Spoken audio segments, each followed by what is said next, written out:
Olá, comunidade de coaches de pontos fortes de língua portuguesa. Bem-vindos ao Gallup In, uma série do programa Ynnerview para você conhecer a Gallup por dentro, ficar mais próximo e aprender com as grandes personalidades da Gallup.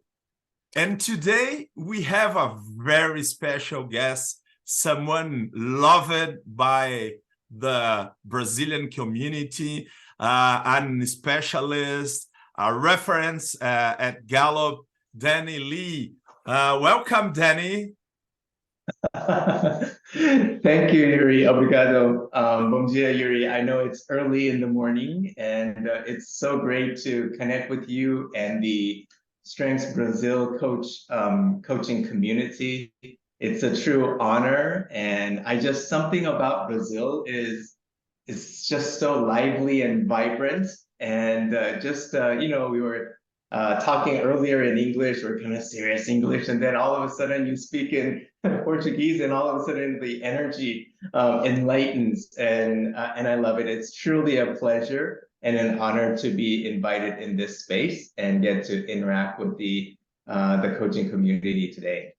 Great. Well, this is our first session in this Gallup In, and you are our first guest. Then let's tell people, the Portuguese-speaking community, that the idea here is make you closer from very special people from Gallup, and Danny is our first guest. And wow, let's begin knowing you, Danny Lee. We can see your top five in the screen, but tell us a little bit about your top five and make us know you through your talent.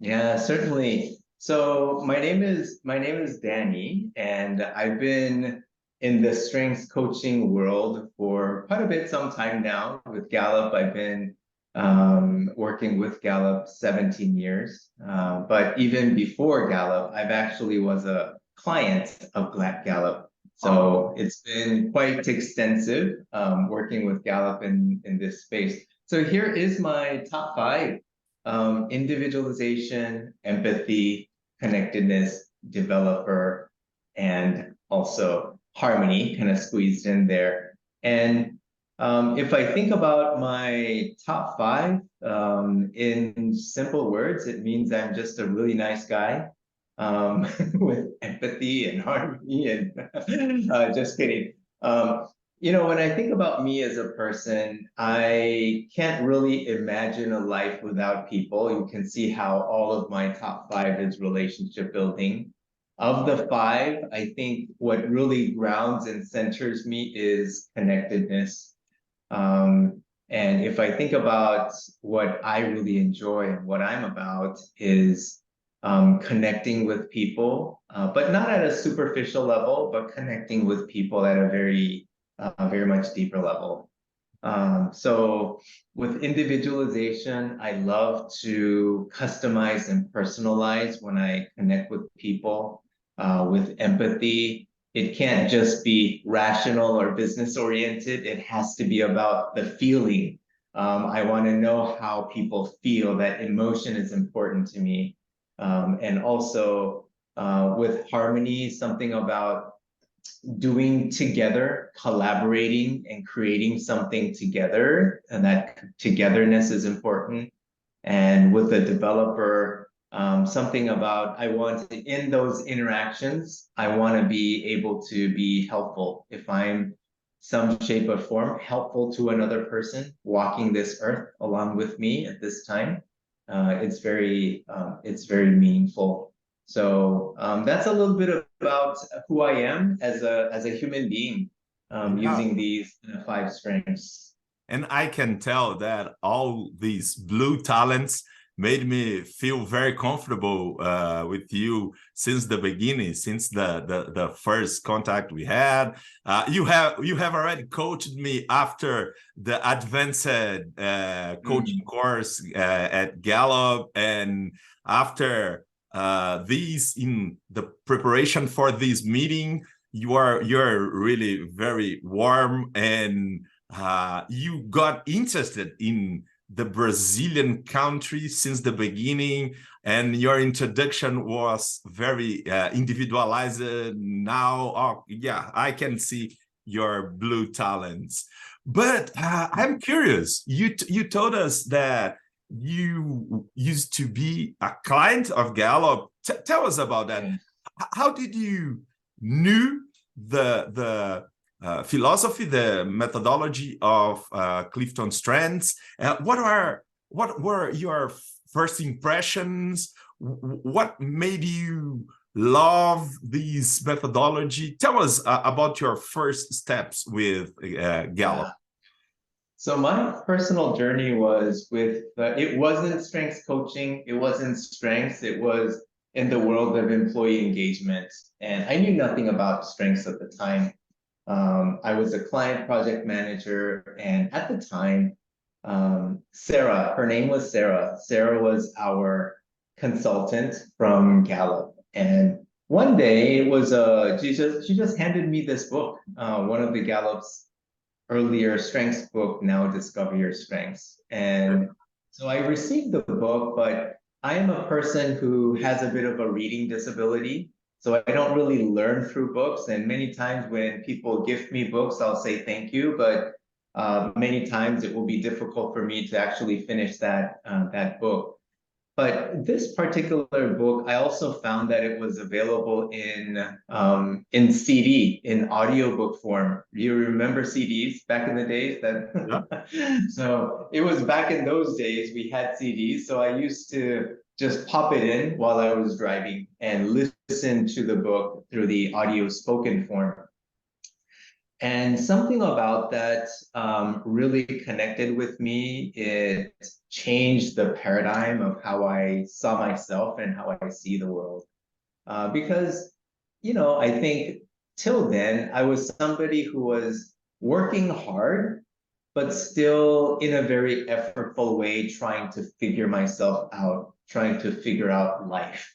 A big part of my life, even till then, was feeling very inadequate. So I'll use the word inadequate. I didn't feel enough. I didn't feel adequate to compare to my colleagues, or as a Korean at the time working in the US, I didn't feel adequate. Or I was at the time working in a hospital with all these doctors and nurses and smart people, and I didn't feel adequate. But then that strengths-based approach, it shifted my paradigm, how I see myself. So I went from inadequate to adequate. And I started feeling adequate about who I am and the way I feel, the things that gave me joy, and focusing on getting to learn about my strengths. So that was a shift and pivotal moment. But it didn't happen like a thunder, where all of a sudden I'm enlightened and then I became an entirely new person. But it was more like a slow cooker that it sunk within me, and then it stayed with me, and over and over and over time, that slowly, it's almost like the ship starting to change the direction. Right. And it actually dramatically changed I'll use the word trajectory, changed the trajectory of my life. So thinking about what I'm doing now, I would say my younger self would actually be quite shocked, if my younger self actually saw what I'm doing now, because I'm, as a person, very shy, very introverted. And more of a quiet person. Oh, great. Maybe people would love to learn from you about this issue, because when we see all these relationship talents, someone could ask, but how someone could be shy and all blue talents? Tell to the Portuguese-speaking community, explain them this relationship between China's and relationship orientation, what one has to do with the other. Teach us about that, Danny. Yeah. So I think when people say relationship, they might be thinking about broad relationship, lots of friends, lots of people, and love to meet a lot of large number of people. But relationship building doesn't always have to be extroverted, broad, and wide. Relationships can also be very personal, private, few numbers, deep relationship, sustainable relationship. So relationship doesn't always have to be in numbers. Relationship doesn't always have to be fast and quick. So if somebody has more communication, then the relationship will come with a bit of a relationship building can be faster. Whereas somebody like myself, relationship will be more of a slow cooker. It can be a little bit slower, but then once we get to master our strengths, we know how to even accelerate and speed things up. Even the natural tendency might be a little bit slower. Great. What I'm listening is that there are several shades in relationship, right? And you have this specific, more slow cooking one. Mm-hmm. Great. Yes. Great. Well, and lucky us that you came to Gallup, inside Gallup. Tell us about your journey at Gallup since your first step to now, and tell us about, I love this expression, English expression, what are you paid to do? Yeah, tell us a little bit. Yeah. So initially, so from coming from a client, I was really mesmerized by this strength science and I wanted to learn more. So I applied for Gallup, but when I first joined, it wasn't really a strengths coaching or anything, not even a teaching course leading role. It was as a consultant because of my expertise and background in healthcare at the time. So right now, my role, I would use 3 words to describe what I do. One is consulting, so I'll use the word consultant. Another word is coach, and then the third word will be course leader, course leading. So those are the 3 things I generally do. Now, when I first started the journey, it was 80-20%, maybe even 90% just pure consulting. It was looking at data, giving recommendations to the client, and helping them in a consulting project. But then it slowly shifted over, and because of my interest in coaching and strength science, also being able to speak a language that not many people at the time Gallup spoke, gave me opportunity to work on other projects and learn different things. And even though I was a consultant, I would actually learn coaching and do coaching in Korean. Even though I didn't teach at the time, I would actually teach Gallup courses to Korean leaders or Korean managers. So it slowly had a little bit of a mix from coaching and consulting, coaching and course leading. But now the ratio has flipped over. Now I don't do a lot of consulting, maybe 20% of what I do. And then the 80% majority is in the space of coaching, course leading, and doing it more. In the past, it was more US based, but now even that, my percentage of work in the US is quite smaller compared to the work that I do now in globally outside of the US in Asia, Oceania, in the Middle East, and Europe. Great, great. Wow, what a beautiful trajectory. I didn't have a clue about that. Oh, it's so good to know you. I'm sure that everybody in the community are excited to know you more because you're a kind of celebrity in the Portuguese speaking community. They love you, they love your lectures, mainly in group coaching. Everybody have heard something about group coaching that you did, and in some minutes we'll talk about it. But before that, we want to keep diving deep in Danny. Tell us about your talents at work. I mean, as I see, our talents are a collection of tools, and we choose to use specific tools in specific situations. I don't know if you agree with me. And based on that, just tell us, what talents do you think that you use more in the coaching piece of your work, in the leading piece of your work? Do you choose a specific, or do you emphasize some tools in each of these tasks? Yeah. So, just what comes to mind is what Don Clifton said. And this is something that it's not a perfect quote memorized, but just like a great carpenter knows how to use the right tools at the right time for certain work, a great surgeon knows how to use what kind of tools at the right time to do their work. And similar to that, if we were to look, this is pretty cool. These are my 5 tools, and of the tools, there will be certain times I will use one more than the other. So when it comes to just overall work, the right answer is I use all 5, but then it's not very fun of an answer.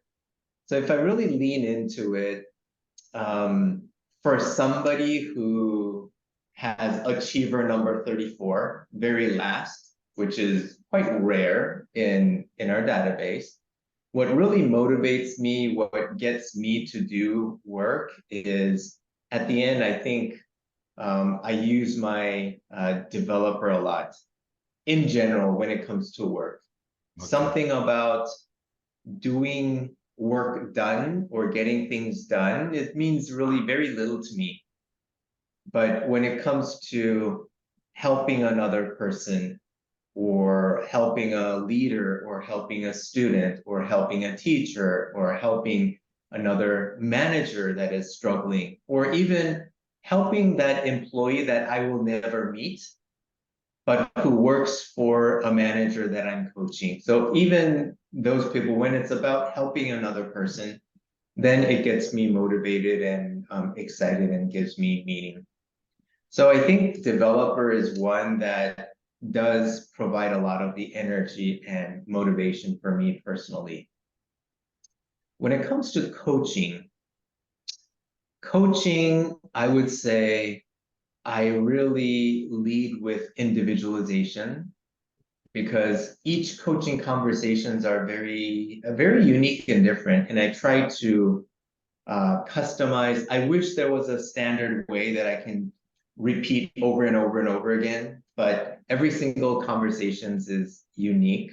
Every single coaching conversation, it comes with a little bit of a butterfly and nervousness, even till this day. And I really lead with individualization a lot. And it's in not showing up in my top 5, but number 6 to 10, I also have adaptability. So being very present in the moment, be willing to go with the flow, and be willing to be very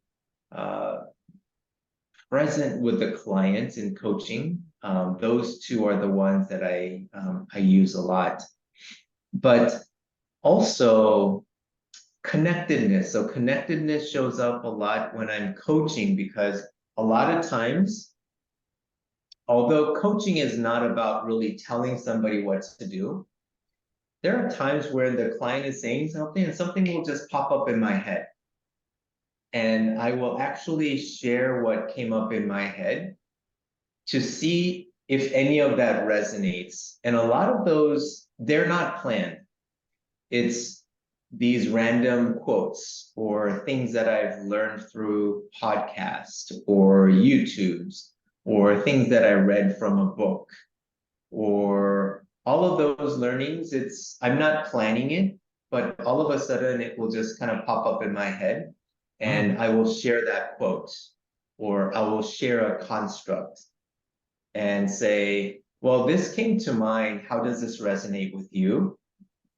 And a lot of times it gives the clients something to really think about and expand versus just asking questions where the client doesn't know where to start. So that connectedness also comes quite handy for me when coaching. Great. I'd love to hear you talk a little bit more about connectedness. I think that this is one of the last talents that I really got. Not Danny-wise speaking, but I mean broadly speaking. How would you explain to someone the connectedness talents? Let's enjoy the situation and help the community to deep dive in this talent. Yeah, I'm still trying to figure it out, Yuri. Connectedness is a mysterious one. So of the 34, achiever, okay, we get it. Like learner, okay, we kind of get it. But then there's the more trickier ones like belief or, command or connectedness. And I think connectedness is the most mysterious one. I think connectedness for me personally is, it's about oneness. It's about purpose. It's about mission. So if belief is about I'm leading a life and making decisions based on my values and what I believe to be right or wrong, connectedness is leading life and making decisions based on purpose and meaning. Connectedness can also be a holistic philosopher seeking truth. So they may even be comfortable with the unknown, with the knowing that there are things that are beyond our immediate perception in the moment. Great. To some people, it's about connection between people in relationships, like a chain reaction. To others, it can be connecting the dots between information, subjects, and people. Mm-hmm. To me, when it comes to coaching and teaching, it can be, I might actually be talking about something totally irrelevant, like biology. But then I will bring in something that is actually in the field of political science, like totally unrelated, but then there might be some connecting insights or controlling insights or wisdom that might be relevant in the moment for the client or the participant. So then I will kind of bring in connectedness is mysterious. It's a little bit more difficult to explain. But connectedness can also be about not just thinking about a person, thinking about humanity. Right. Perspective. A metaphor can be if individualization sees the different flowers and trees and plants, strategic will see the entire forest. Connectedness will understand the ecosystem of the forest, how the water and the trees and the air and all of those interact with each other. Right. So that's my best attempt to explain connectedness. It's difficult. It's more mysterious that way.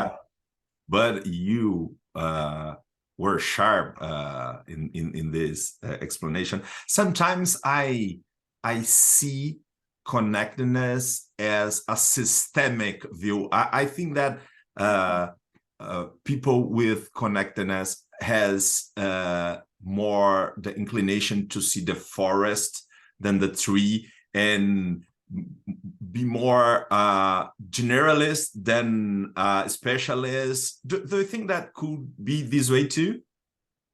I do agree with your connection with systems, because if you think about a system, it's not just one thing. A system is there's multiple things connected together.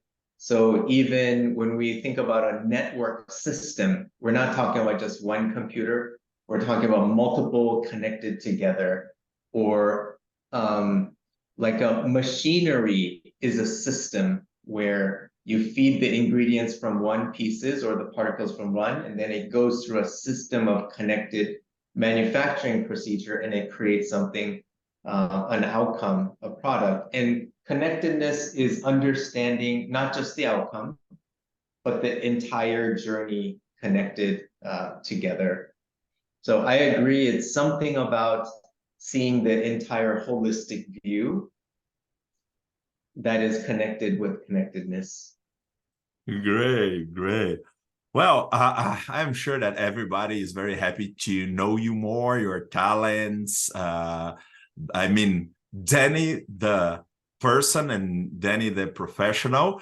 But I'm sure that everybody would love to learn more about coaching and team coaching with you. Let's talk a little bit about coaching and coaches. In your opinion, what the big difference between a good coach, okay coach, and a great coach? What have you seen in your journey at Gallup in this way? I mean, differentiating good from great. Yeah. So we can say there's a good coach, there's a bad coach, and then there's a great coach. So we're differentiating not the bad coach, it's more good coach and then the great coach. So by the way, I'm not always the great coach. I'm sometimes a good coach, sometimes a great coach, and I try to be more on the great coach side. So that's a little bit of a framework to think about. So if you're a good coach, it doesn't mean it's a bad thing. Okay? So a good coach, I would say, is somebody who does a great job on the basics, the fundamentals of coaching. Being good at connecting with the client, creating trust and rapport, creating the comfort so the client can really express their inner feelings. Some coaches can be intimidating to robotic and business oriented. So the client actually only talks about what is safe, what is politically correct, and what is on the surface of the rational. Whereas a good coach will actually create the comfort where people can now freely express what's really inside their hearts and their minds and even their gut feelings. A good coach would do fairly well in creating discoveries. So the fundamentals of, instead of telling people what to do or sharing what they know or what they experience or what they read, they're asking good questions to create the moments of discoveries. All of those things, it's a good coach. Okay. And a good coach will actually also at the end help design certain actions. Okay. So that's the good coach. And when I differentiate good coaches versus the great coach, is the great coach does all of these things that the good coach does. But the extra, I think, differentiator will be not a differentiator what happens during the coaching session, but what happens after the coaching session. That's the evaluation time period. Because during whether it's a good coach or a great coach, the coaching session can feel similar, look quite similar. There's a trust, there's rapport, discoveries, inquiries, exploration, all of those things. But I think the differentiator is a great coach will actually observe after the coaching session, the client actually doing something different. Whereas a good coach might have a great conversation, but 2-3 hours after the great conversation, the client is not really doing anything. They're going back to their habits and their comfort zones and their routine.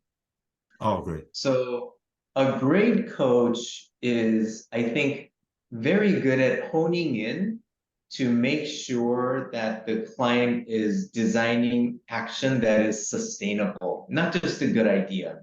Mm-hmm. A great coach will also follow up with the client. So to provide support, provide reminders. So the action is actually happening. Great. So a good coach versus a great coach, I think you can't really tell during the coaching conversation.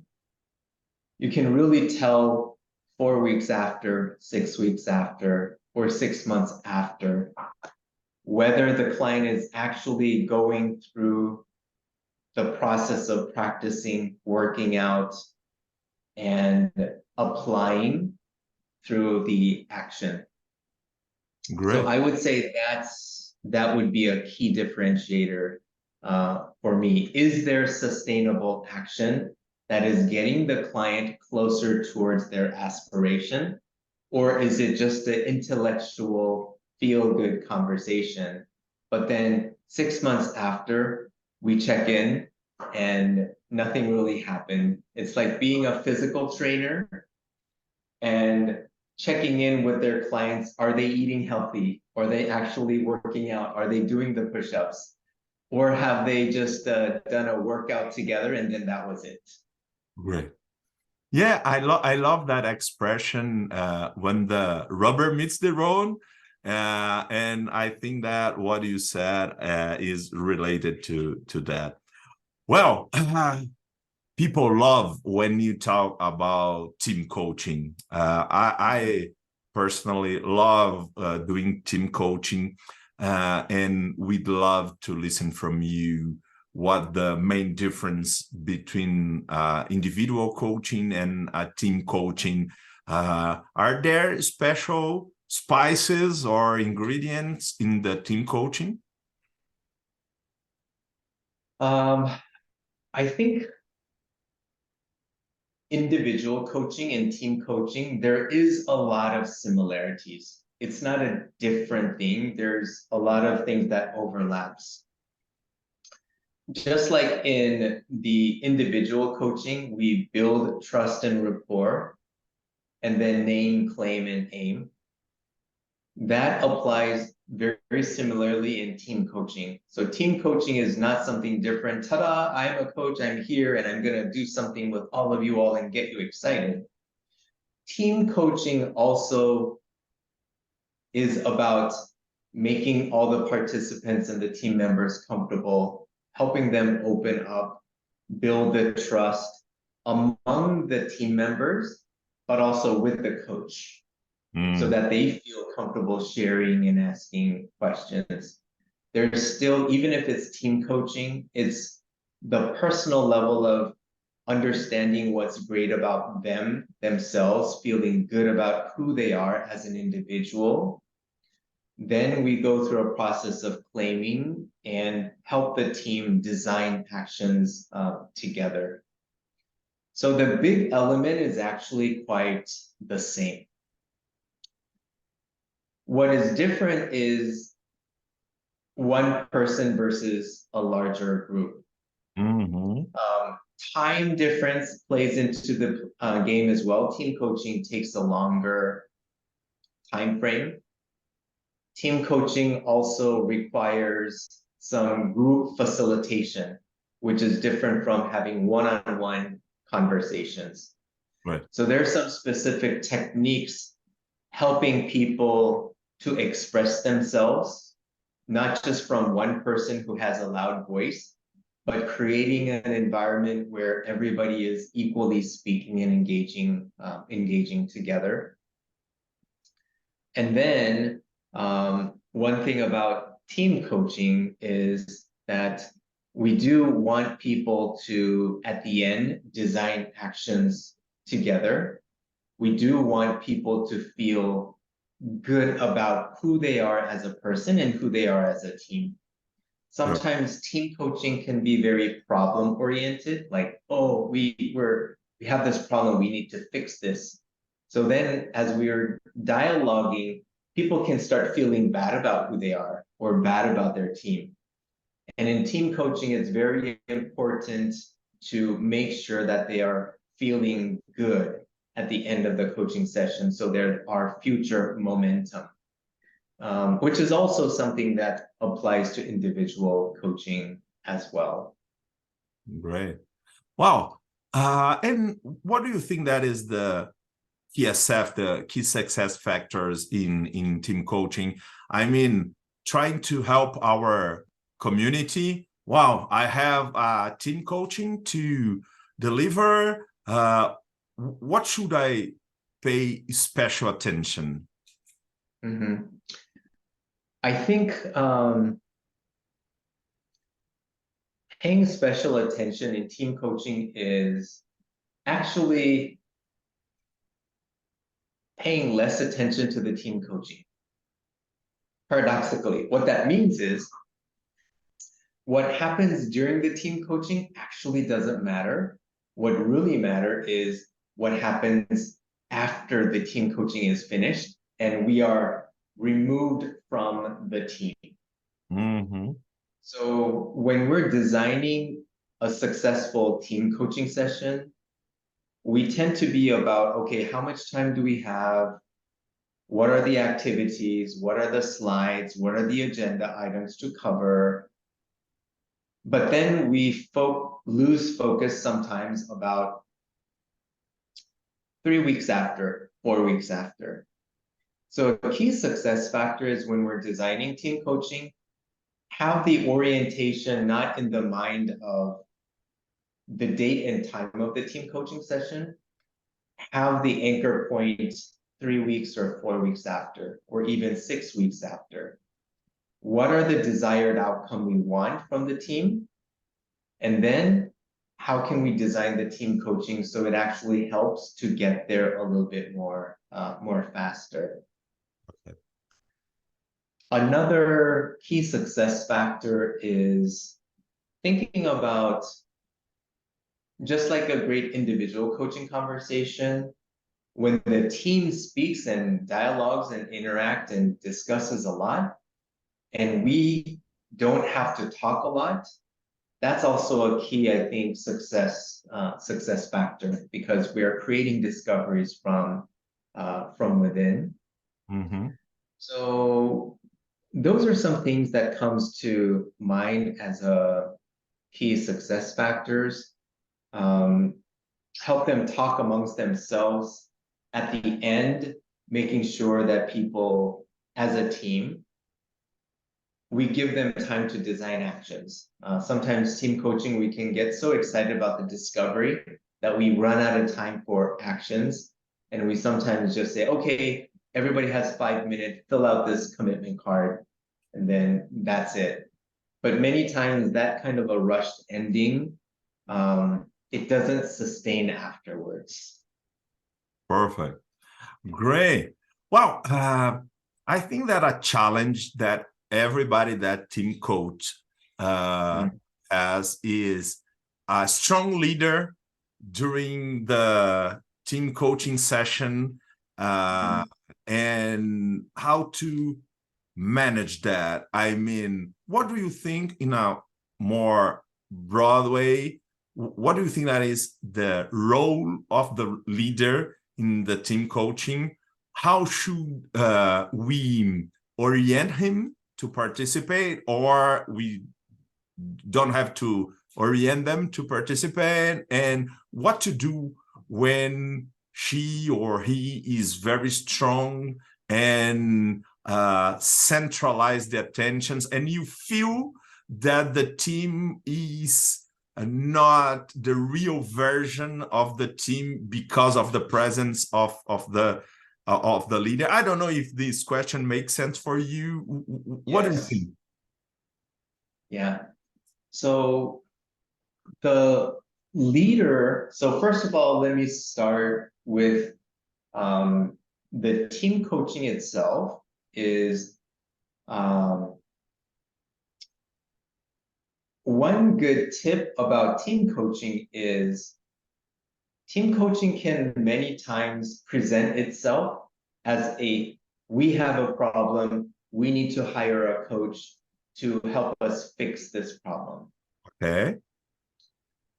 However, when we start that way, we stress out because, oh my God, what happens if we can't solve the problem? And, it's such a broken team. I don't know how to help them, all those things. Okay.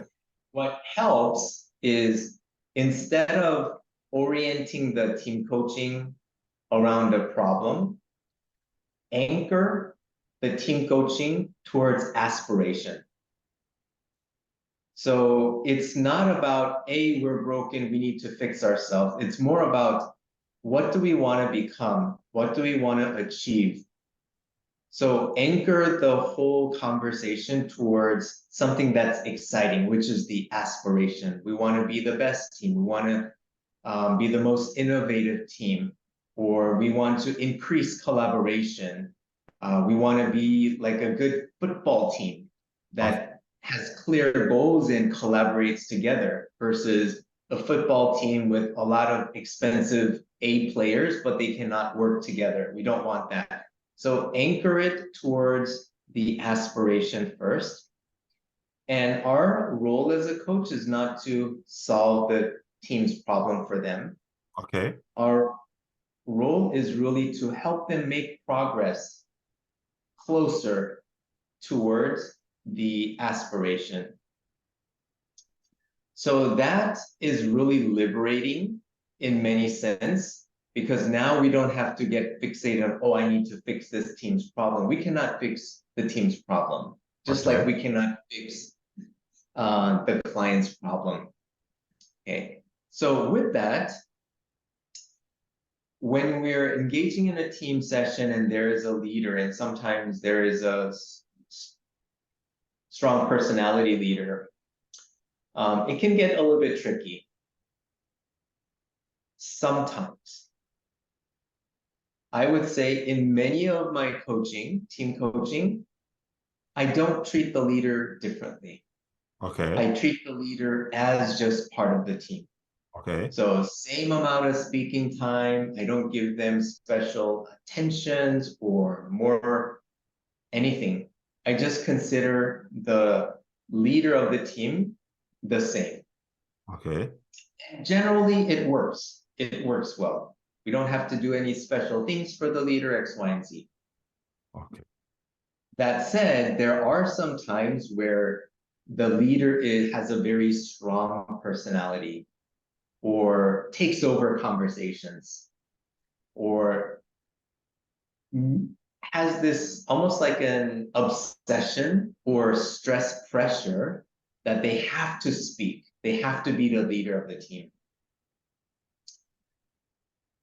It's important to identify if it's that type of a leader before the team session. So great. Best practice, even in the strengths coaching course, there's a big always start with the manager kind of thing, a big highlight, neon sign, always start with the manager. And that's why, because we want to align with the manager beforehand. If it is somebody who has the risk of taking over, create the agreement that the purpose of the team coaching is not complaining and pointing fingers. The purpose of the team coaching is identify that aspiration and help the team make progress towards that aspiration. In that journey, the team speaking with each other is more important than somebody saying something smart or somebody saying something that is right. So if it helps, maybe we can tell the manager that of the time together, you totally have maybe 8 minutes of total airtime, and you can like budgets, and you can decide how to spend that 8 minutes, so to speak. So creating that alignment, because when the manager understands that if the manager speaks more, it's actually hindering the progress towards a team's goal of the performance, the manager will actually self-regulate many times. So the simple answer is, in the coaching session, I treat them the same, but making sure that there's rapport and understanding built before the team session with the managers, so that they understand that the power of this is the team actually discussing and coming up with discoveries together, not coming from one smart person in the room. Great. Do you see any situation where you would recommend the leader not participate in the team coaching, or a situation where he or she must participate? How do you see in practical terms the participation of the leader in the coaching side? It's always in, sometimes out.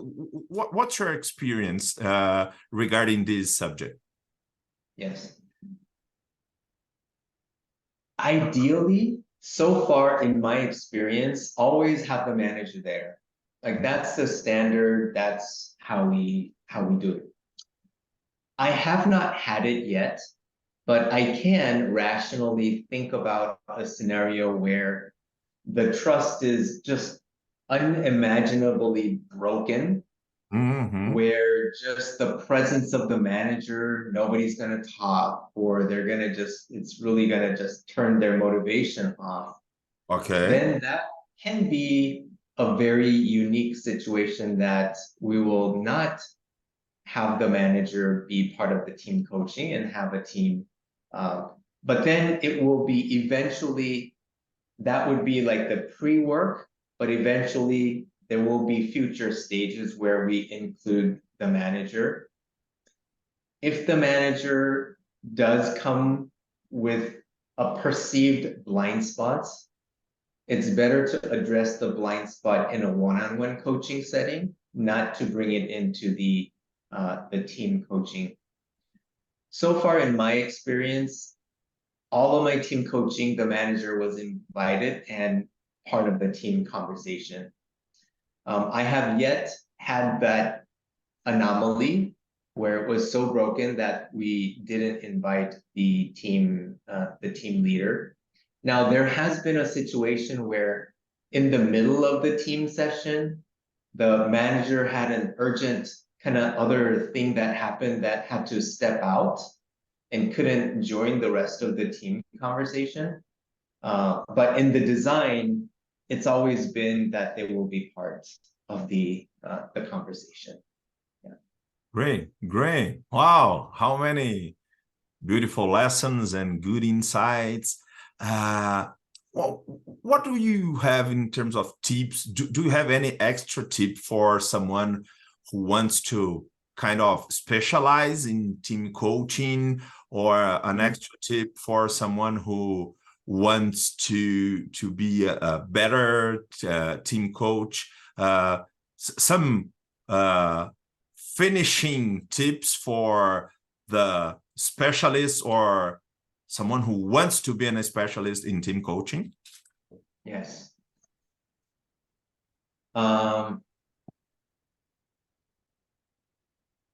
This might sound a little bit counterintuitive,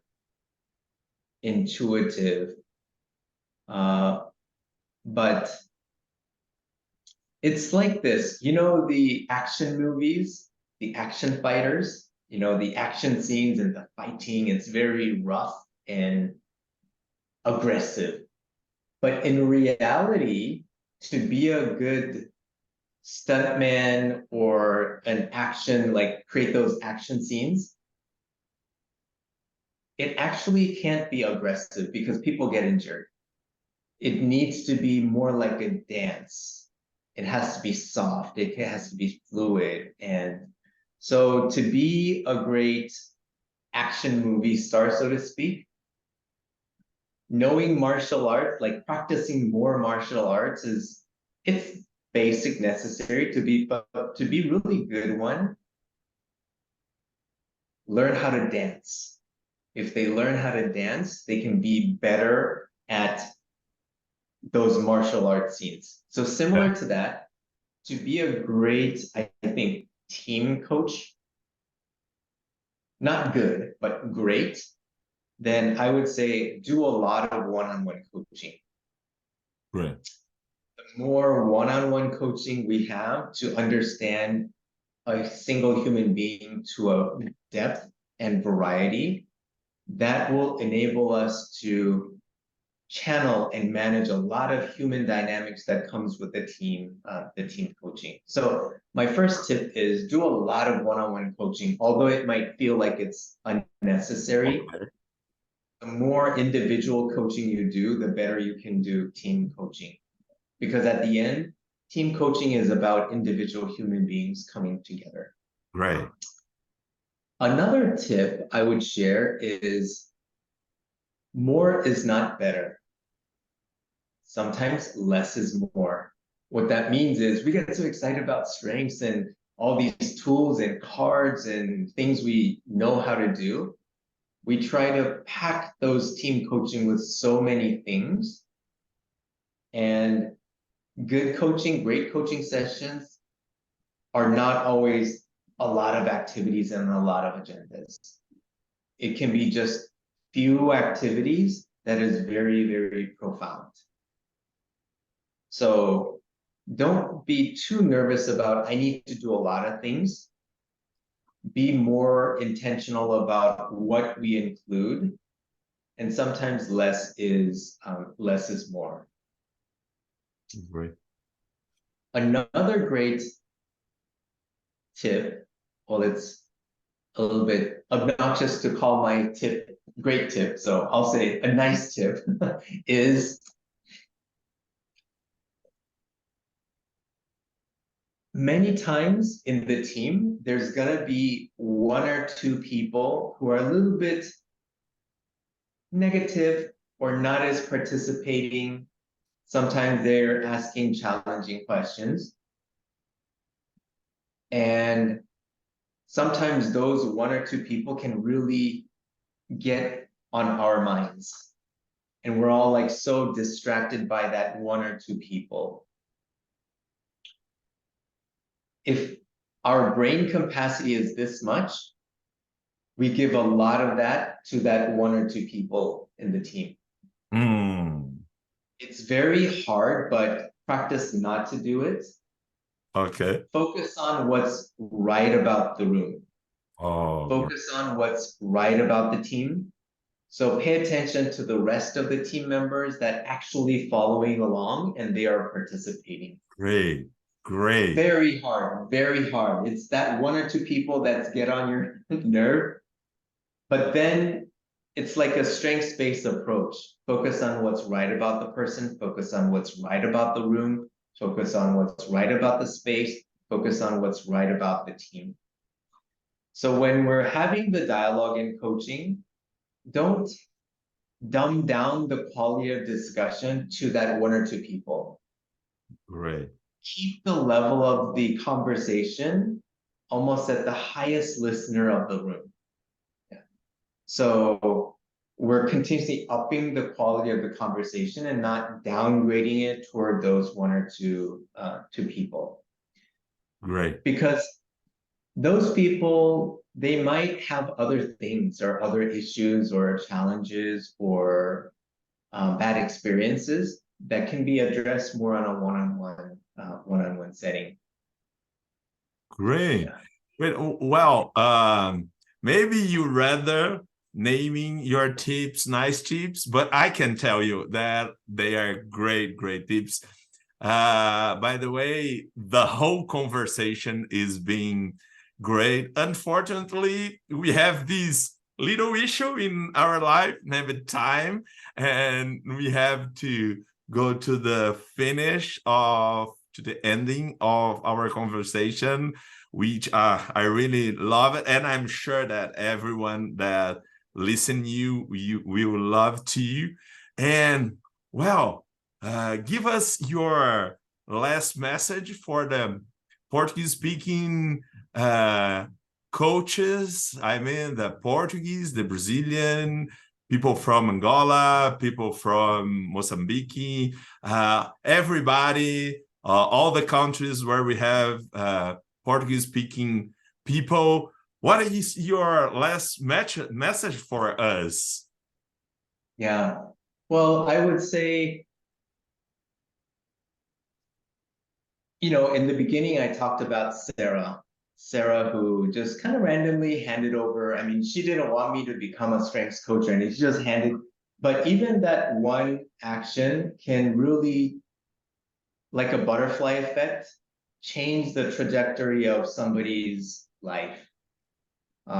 Here you have a very shy, introverted person who feels very inadequate, but changing that perspective, it created opportunity for that shy, inadequate, introverted person to travel to many, many different countries and engage with large group of audience, coach and teach and connect from wide variety of industries and even countries and cultures that is very new to that person.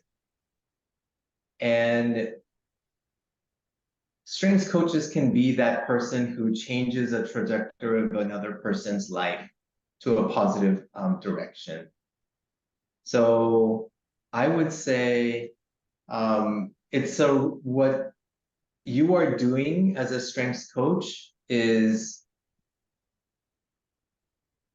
may not always be 100% home run, but you are making a huge difference in the people's lives. It may not be everybody, but even that few you do, it's a humongous amount of